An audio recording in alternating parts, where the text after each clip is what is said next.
Falloujah n'a pas oublié. 7 ans plus tard, l'odeur de la guerre et l'humiliation hantent toujours les rues de la ville martyre. Avril et novembre 2004, les deux batailles de Falloujah, deux offensives meurtrières de l'armée américaine. La ville est en grande partie détruite, ses habitants coupés du reste du pays et bombardés. J'ai perdu mon frère dans la seconde bataille de Falloujah.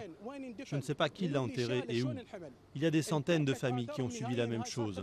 On n'a aucune trace de ceux qui ont disparu. La première bataille devait réduire la résistance sunnite. Les soldats ont pris prétexte de la mort de 4 employés de l'agence de sécurité privée Blackwater, dont les corps ont été mutilés et accrochés à un pont. L'offensive est un échec. Al-Qaïda en profite pour s'installer dans la ville. En novembre, la deuxième offensive commence. Les habitants sont pris au piège.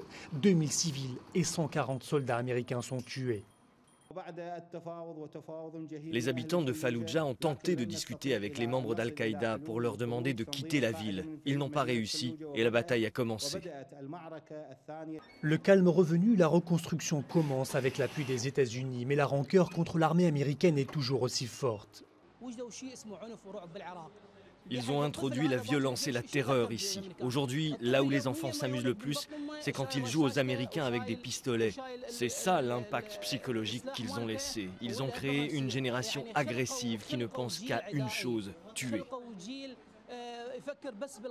Falloujah, la rebelle, applaudit au départ des troupes américaines et tente d'oublier ses souffrances. Ici a eu lieu la bataille la plus dure pour les États-Unis depuis la guerre du Vietnam.